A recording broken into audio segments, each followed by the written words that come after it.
Memphis Depay está à disposição do Corinthians para o jogo contra o Fortaleza, mas o Timão perdeu um jogador importante e por um período relativamente longo. O vídeo de hoje do canal do Nicola te atualiza sobre esse tema e fala sobre patrocínio do Palmeiras. Presidente Leila Pereira resolveu abrir o jogo sobre o tema. Já o São Paulo segue otimista com a possibilidade da anulação da partida contra o Fluminense, tem julgamento para essa quinta-feira. Quero falar também sobre Jorge Jesus. É possível tirar o técnico português do Al Hilal? Para completar, Gabigol relacionado para o jogo contra o Peñarol e o Flamengo com campanha de rebaixado no segundo turno do Brasileiro. Falo ainda sobre o Cruzeiro, que havia tentado um outro técnico antes do Fernando Diniz. Tem as últimas do mercado, bastidores, finanças e muito mais.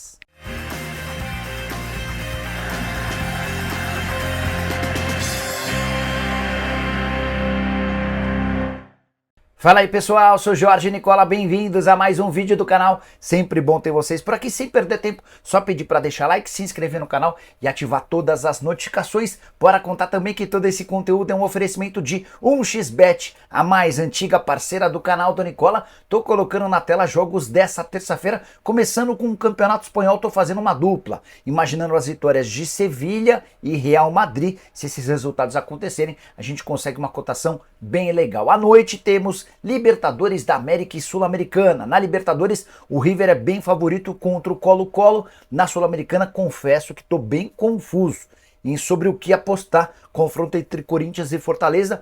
Vale a lembrança de que o 2-0 pro Corinthians no primeiro jogo em Fortaleza pode acabar por mexer com o resultado do jogo dessa noite. Se você gosta de futebol e manja, vem se divertir comigo na 1xBet. Tem link no comentário fixo. Você clica, faz seu cadastro, só não esquece de utilizar o promo code Nicola para ter direito a 100% de bônus no valor do seu depósito. Combinado?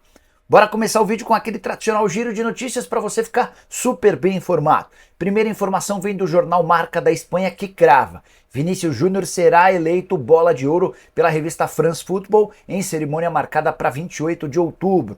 Quero contar também que o Santos só empatou com o Novo Horizontino 1-1 na Vila Belmiro nessa segunda-feira. O time saiu vaiado e Carille xingado. Importante contar que o Santos tem no Novo Horizontino uma verdadeira pedra no sapato. Já são 8 jogos sem vitória nos 10 confrontos recentes entre os times. 6 vitórias do Novo Horizontino, 3 empates e só um triunfo do Peixe.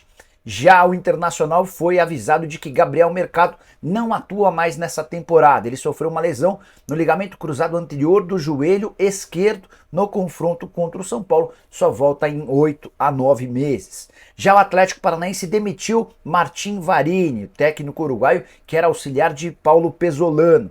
Importante contar que o Atlético deve informar de forma oficial nas próximas horas a chegada de Lúcio Gonzalez, que já havia passado pelo próprio Furacão. Você sabia que 11 dos 20 times da Série A do Brasileiro já trocaram de comandante desde o início da competição?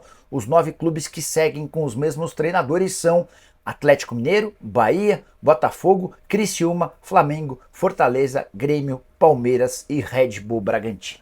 A saideira do giro de notícias: Júnior Santos já voltou a treinar com bola no Botafogo. Atleta que passou menos de 2 meses atrás por uma cirurgia, recuperação acima da expectativa e a tendência de que ele volte a jogar no máximo em 2 semanas. Hora de falar sobre o Cruzeiro, informação super importante. Antes de fechar com Fernando Diniz, o Cruzeiro fez uma última tentativa para contratar Renato Gaúcho. Eu vinha contando para vocês que o Renato era o grande nome dos sonhos de Pedrinho BH e Alexandre Matos.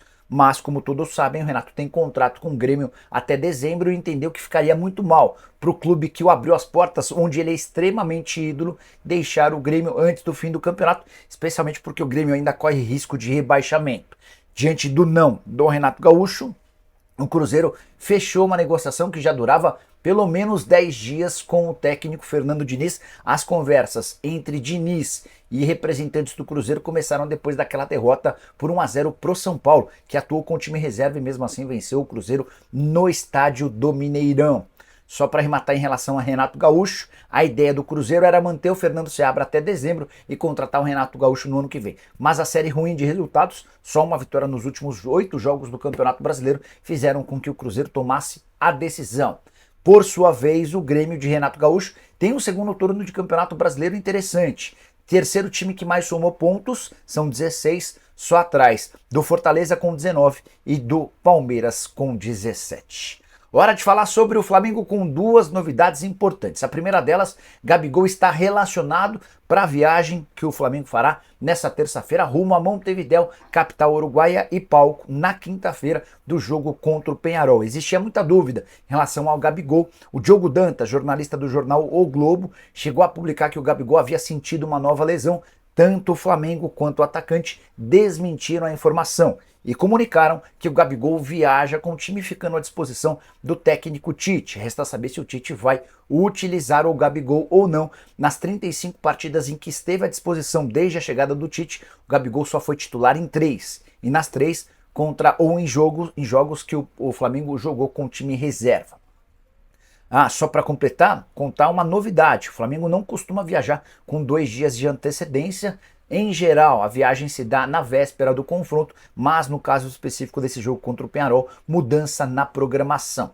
Segunda informação importante que eu queria contar para vocês diz respeito à atual fase do Flamengo, especialmente no retorno do Campeonato Brasileiro. Você sabia que o Fla tem só a 15ª campanha entre os 20 times da Série A? São 33% de aproveitamento dos pontos, 8 pontos em 8 jogos. Mesma campanha do Criciúma e só na frente de Atlético Goianiense, Red Bull Bragantino, Atlético Paranaense e Cuiabá. Para fechar em relação ao Flamengo, o Peñarol, adversário da quinta-feira, poupou seus titulares no jogo de fim de semana do Campeonato Uruguaio, ainda assim fez 5-0 no Cerro. Quero falar agora sobre Jorge Jesus, que vira e mexe aparece como pauta de clubes brasileiros. Para mim, mereceria ser técnico da seleção brasileira. Mas a informação diz respeito às atuais condições do contrato dele no Al Hilal e a chance dele quebrar esse vínculo para vir trabalhar em qualquer time do Brasil ou na seleção brasileira. Quero contar que a chance é muito pequena diante das cifras. A multa rescisória no contrato do Jorge Jesus com o Al Hilal, vínculo que só se encerra em julho do ano que vem, prevê uma multa de 40 milhões de reais. Esse é o valor que você precisa se quiser tirar o Jorge Jesus antes da metade do ano que vem. E os 40 milhões de reais são reflexo de um salário dos mais altos do mundo. JJ renovou seu contrato depois de uma primeira temporada muito forte no Al Hilal, onde ele ganha praticamente tudo, chegou a emplacar 34 vitórias de maneira consecutiva.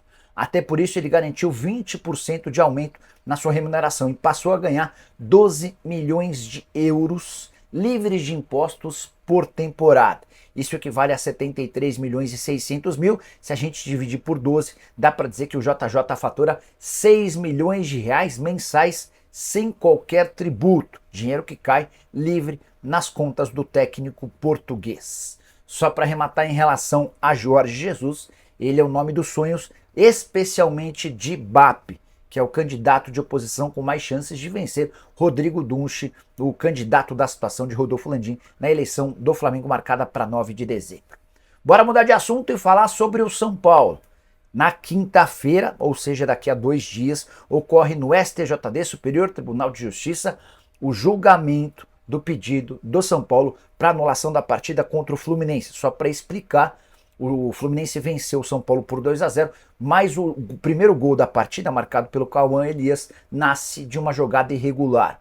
O Caleri acaba disputando a bola com o Thiago Santos, o Bandeira faz a sinalização apontando a falta, só que o juiz não apita a falta. E o Thiago Silva põe a mão na bola, ele entende que teria sido marcada a falta, põe a mão na bola e reinicia a jogada, essa jogada que vai resultar no gol do Fluminense. O árbitro em campo é chamado pelo árbitro de vídeo para notar esse toque de mão na bola do Thiago Silva, que deveria paralisar a jogada.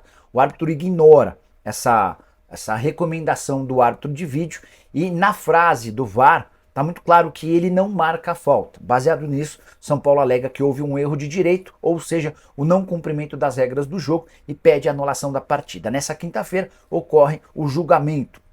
E o Salvio Espínola Fagundes Filho, meu companheiro de tempo técnico e alguém que conhece bastante de bastidores, afirma que existem alguns auditores do STJD cogitando votar a favor da anulação do jogo. Não seria algo normal, não acho que o torcedor do São Paulo deve ter grande esperança, até porque mexer com o resultado final de uma partida é sempre muito complexo, mas existe esse zum.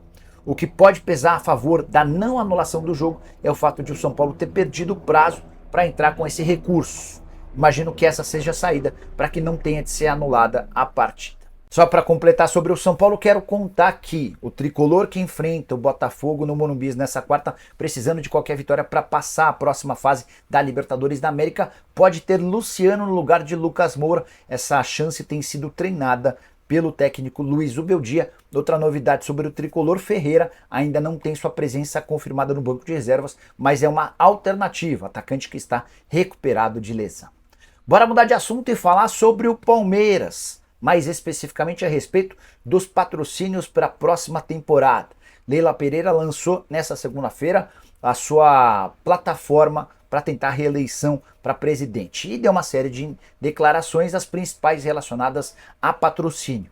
A Leila não disse abertamente, mas o que eu pude apurar é que o Palmeiras pensa, cogita, sonha com 150 milhões de reais com todos os espaços do uniforme para o próximo ano. Nesse momento, a Crefisa e a FAM, empresas da Leila Pereira, bancam 81 milhões de reais fixos por temporada. A Leila chegou a dizer se Crefisa e FAM seguirão no uniforme alviverde, abre aspas para ela.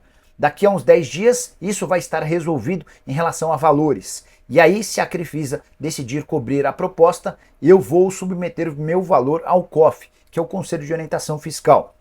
Porque não posso, como presidente do Palmeiras, aceitar uma proposta da Crefisa. A Leila completa, mas vou adiantar para vocês que acho saudável que tenham outros parceiros.